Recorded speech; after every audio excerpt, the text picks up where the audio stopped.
Unfortunately, the radio station launched the day after Princess Diana died, so it was it wasn't quite the sort of fanfare and celebration. Now a bit like when Farrah Fawcett died, and then it was usurped by Michael Jackson. Somebody told me the Queen murdered her. Yes, she did. Yeah. Yes, that's well known in England. Yeah, I'd like to apologise to the Queen.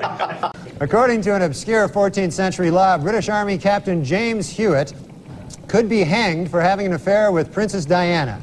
The punishment for having sex with Princess Diana is death. The punishment for having sex with Princess Anne is having sex with Princess Anne. In other book news, Prince Charles released an autobiography in which he states that he never loved Princess Di and that his father pressured him to marry her. The book is entitled, "Of Course O.J. Did It." I mean, come on. Queen Elizabeth II visited Russia this week, becoming the first English monarch to set foot in the Soviet Union. The visit, which will last for 2 weeks, is expected to have absolutely no effect on anything whatsoever. New York City doorman Lenny Ladenhoff nearly fell over from shock when Princess Diana confided to him that she was feeling horny and invited him to drop by her hotel suite Thursday evening. Way to go, Lenny!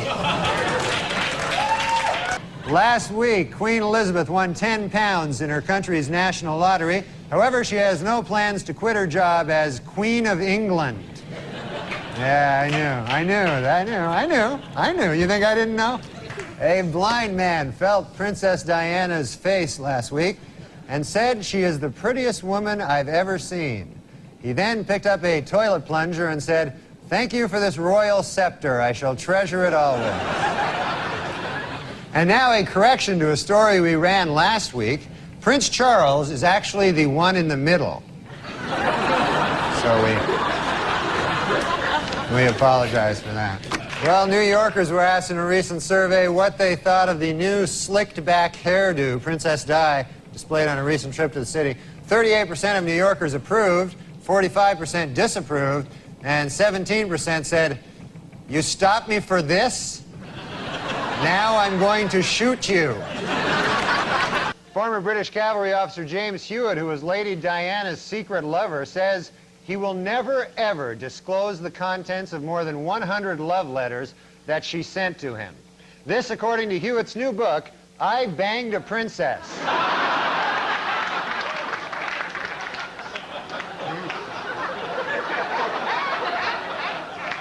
In England, a much-publicized videotape of a naked Princess Diana having sex with her lover, Captain James Hewitt, has turned out to be a fake. But on the bright side, it's still a video of two naked people having sex. The Franklin Mint has announced plans to market a Princess Diana porcelain doll. And the timing of the move has made some people very unhappy. Critics charge that the doll is in poor taste, and they're even more upset about the Franklin Mint's other new offering, porcelain landmines.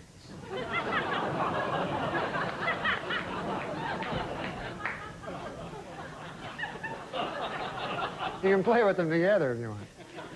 A Tampa businesswoman who bought several of Princess Diana's gowns as a collector is now putting them on display to raise money for charity.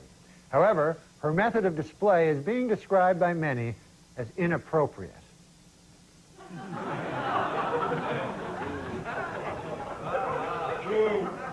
Still, for 4 bits, you know, it's a good deal. Well, a sad story from Britain this week. According to the Earl of Spencer, several intruders have recently broken into his family estate in search of souvenirs from Princess Diana's grave. But the Earl says he knows just how to protect the site: landmines.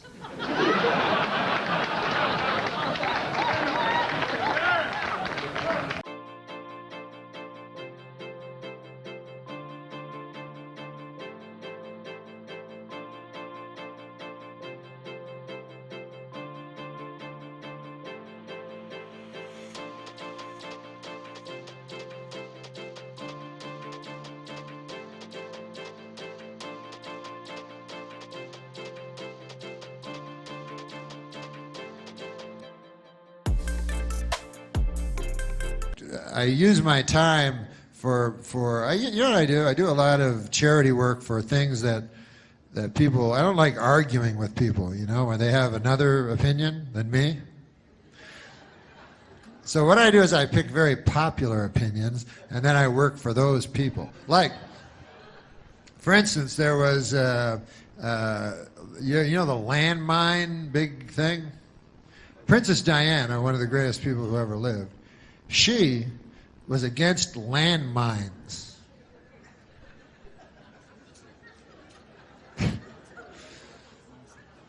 So tragically, she died, you know, before her landmine crusade really got rolling, you know.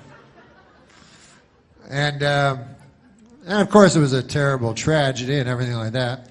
And then she died, and hey, how about this? Remember when she died, and then Elton John wrote that song for her, but it was the same song that he wrote for Marilyn Monroe? It seems like kind of a jip.